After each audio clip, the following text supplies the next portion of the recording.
guys, last time I did a disappointing products video I think was January, so it's been long enough for me to have a few more products to talk about now. I would mention that my previous videos I think have been called products I regret buying. I may still call this video that, however one or two items that I'm going to talk about actually were sent to me as PR samples.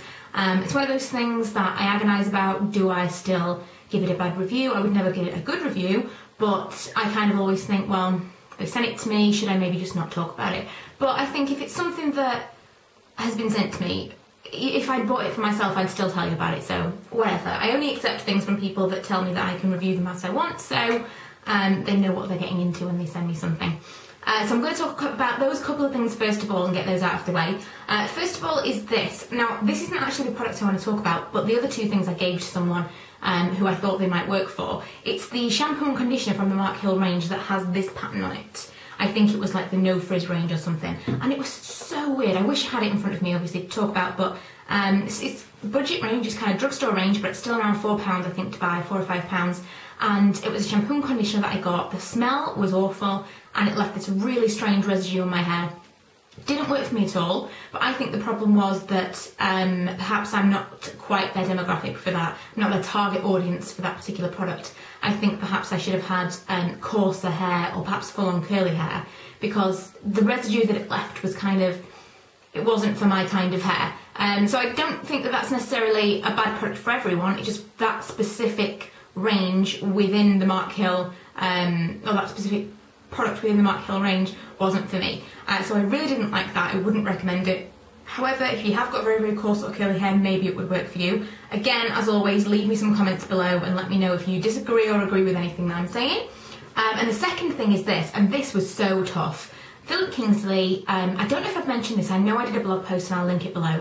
Philip Kingsley sent me this. And the reason they sent me this is because I received a sample of the elasticizer with a glossy box. I did, I obviously tested it, didn't like it, reviewed it and said, you know, I don't think it's worth the hype. And they emailed me and said, well look, you know, they didn't say we don't like your review or whatever, and I really liked the way that they contacted me and said, we've seen your review, we think that you will like it if you get the right one for you and if you use it in the right way. So they sent me the product, they sent me a full-size elasticizer extreme, and they also sent me some tiny little shampoo and conditioner, which were very nice, whatever. Didn't really float my boat, they weren't amazing, but they were shampoo and conditioner, they didn't do anything bad to my hair. And they sent me the full size, as I say, and I've used this several times. This is something that they said you've got to use for weeks and weeks, 2 times a week to actually see the benefit from. So I did for a while use this 2 times a week, and it didn't do anything for me. It just didn't do anything for me. I really wanted to be able to review it favourably. I wanted to come back and say, you know what, you're right, I wasn't using it, I want to retract my original review, but I couldn't.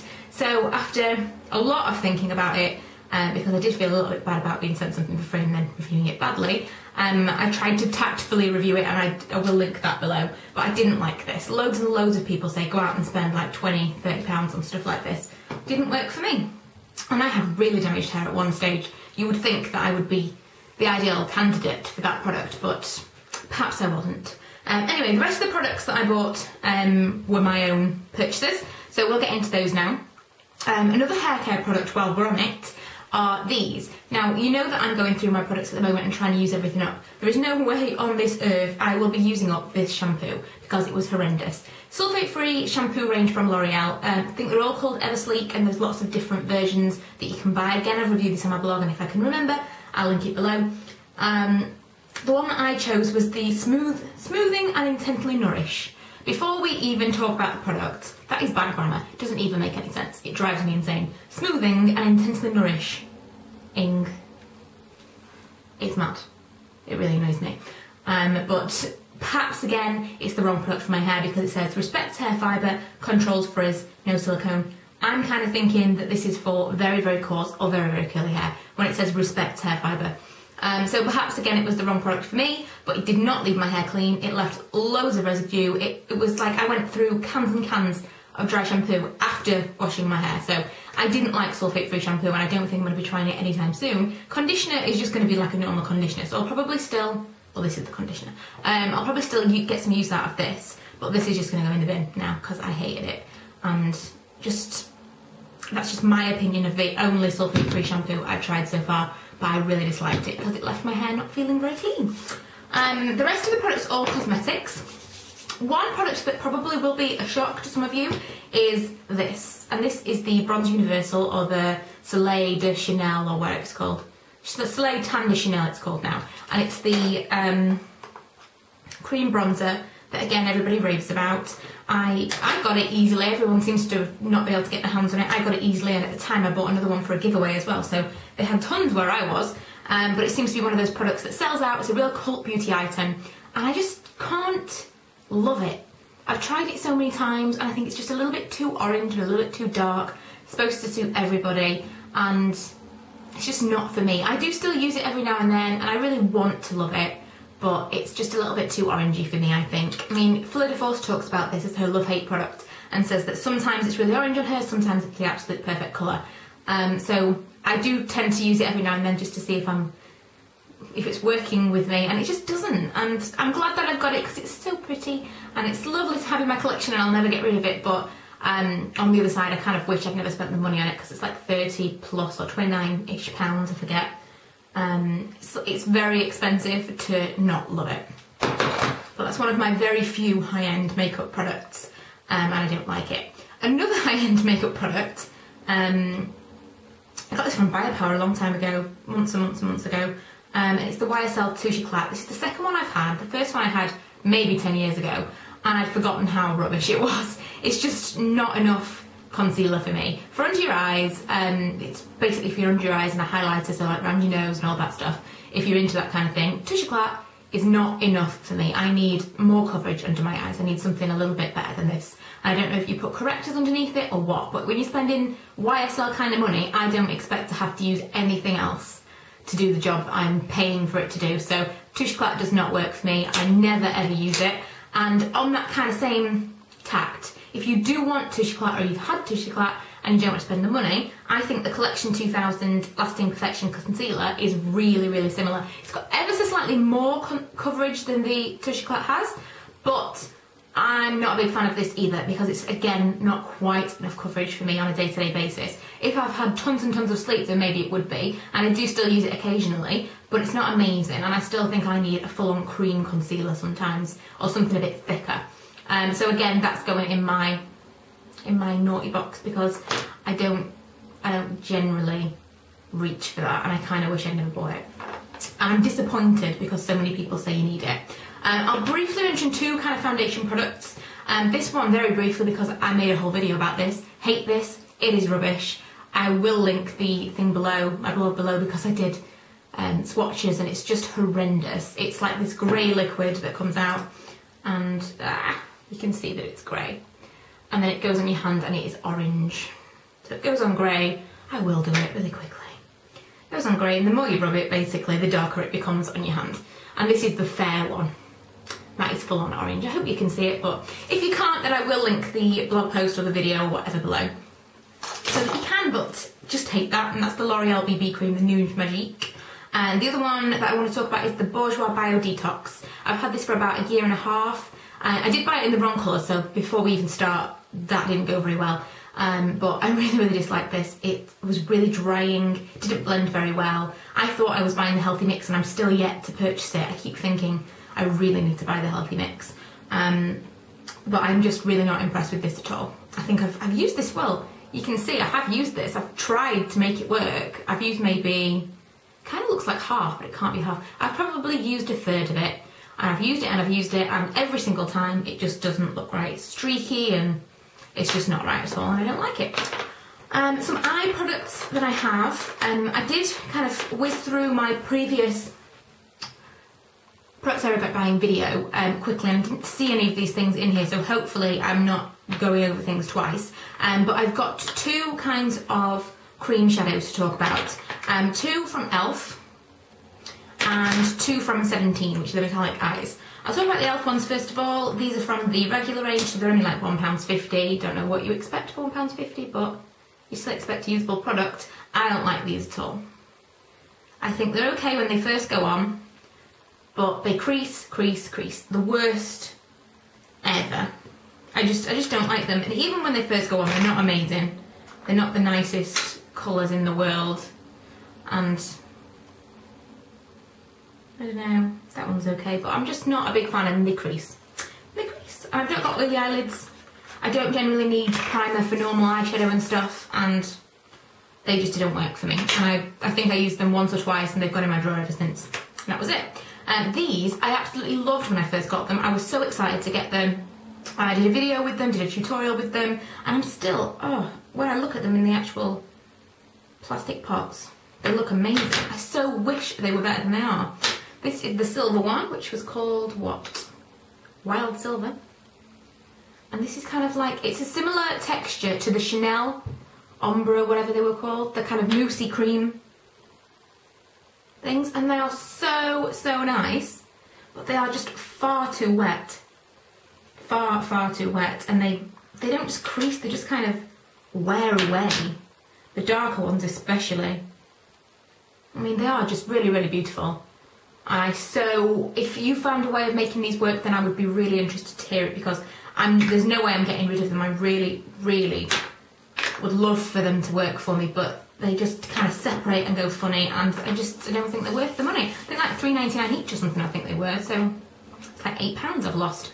Next, briefly I'll talk about this because I spoke about this in my nail polish video, and I thought, you know, this really deserves to go in a products I regret or disappointing products video. Again, I didn't buy this, it was actually in a glossy box, but you know, I purchased the glossy box, so technically I bought it. It's a Leighton & Denny, I think it was called Baby Doll, yeah. Really gorgeous colour. Wants to do my nails, really, really nice, but it's so gloopy. The formula is horrible. This is a high-end nail polish, but it was so, so gloopy. Everything about this was perfect, apart from the formula. And because it was so gloopy, it took so long to dry, and then it goes all funny on your nails, and it was so disappointing, because otherwise that would have been the absolute perfect glossy box edition, but it wasn't, and I didn't like it. Not one bit. I'm going to talk about this as a kind of a last product, and then I've got two products I bought whilst I was in America. This I've had for ages. I've had this for like 2 years. I don't know how it's not made it onto the list. Probably because it's been sitting in a drawer ever since I bought it. Ooh. See, it's really stiff. The mechanism's all messed up because I've had it so long and not used it. It's the Sleek Kajal eyeliner. You may remember this. I hardly ever hear anybody talk about it anymore, but when it first was released, it was all over YouTube. Everyone was all about it, and it basically is an eyeliner that you're supposed to be able to put in there, close your eyes, move it across, and it does your waterline and your tight line, bottom and top all at the same time. And great idea in theory, but it doesn't work. I don't know if it doesn't work for my eye shape or just I'm using it wrong. I don't know. It didn't work for me, I didn't like it, and yeah, I didn't like it. And that's the gel eyeliner from Sleek. Last two products are from America. We can't get them in the UK yet, but for me, I'm not too upset about that because these aren't amazing products. One of them is the CoverGirl Lash Blast Volume. I believe this is the same as the Max Factor something or other. There's a Max Factor equivalent because Max Factor and CoverGirl are basically the same company. My main issue with this is the brush. The formula's okay. It does kind of give me an effect that I would want it to give me, a desirable effect. For one, I accidentally got it in brown, you know, that doesn't help. But I have used it quite a lot since I bought it, and I've just, look at that, the amount of crap that came off on the end of the brush. My real problem is the brush. I think that the bristles are too short and the actual barrel of the brush is too large. So every single time I do my mascara, I get it all over my eyelid. And I do have a problem with that with mascaras. But the mascaras that I enjoy, I don't have that problem at all. So it's not just my application. I don't do it with every single mascara wand. It's just some are worse than others. And I think these kind of plasticky, bristly ones are worse. And the very, very short bristled ones are an absolute nightmare. So if you have any problems with that like I do, then you're going to hate this as well. So it's nice and all, but after everybody said how amazing it was, I was disappointed. And the last thing is the Maybelline Dream Bouncy Blush. We were all excited for this, weren't we? It's very nice. It's cute, nice idea, but you know, for one thing, you have to smear it around, you ruin the product. I thought it was kind of going to be like an ink pad, almost. I thought we were going to push down and get all of the colour that we wanted, put it on our cheeks, and then it was going to spring back to what it was supposed to be. But it's not like that really, it's just like a smushy product. and I'm not massive on cream blushes to begin with, but this is kind of like a dry cream blush, so it's really difficult to blend. And I think if you got it in a paler colour, it would just be a complete waste of time, because I think this is Hot Tamale. Yeah, Hot Tamale. This was a really, really bright colour, one of the brightest. And yeah, it's pink on my finger, but there were much, much paler ones than this, and I think you'd just be putting it on all day, because I don't get much from this. But yeah, I don't really like it. It didn't really excite me very much, and it's probably one of the least easy to blend cheap products I've ever used. So that was quite a lot of products. How long have we taken? Oh, it's not that long. It's not as long as some of my videos, I'm sorry. So that was my most recent products I don't like, or products I regret buying / being sent video. I hope you enjoyed it. I hope you want to see more videos like this. It'll probably be another 6 months before another one comes up, because I like to wait till I've got quite a lot of products to talk about. My next video or two, in my next couple of videos, you'll probably see another all used up kind of video, because I am getting through a lot of products at the moment, because I'm trying to get rid of stuff that I'm hoarding. So you can expect lots of videos that are similar to this, where I talk about lots of different things, etc. But if you've got any requests, please let me know in the comments. And as always, if you've got any things that you didn't like that you want to share, or if you liked any of these products or you found a way of making them work, or if you've got a different skin type or hair type or whatever and it worked for you, please share them in the comments, because that's the whole point. We can all look at the comments and say, well, you know, this will work for this person. It didn't work for me, but it'll work for you if you are like this. So yeah, comment away. I will see you in my next video. Bye. But the John Frieda Go Blonder range, I'm actually really impressed with. The spray is really effective.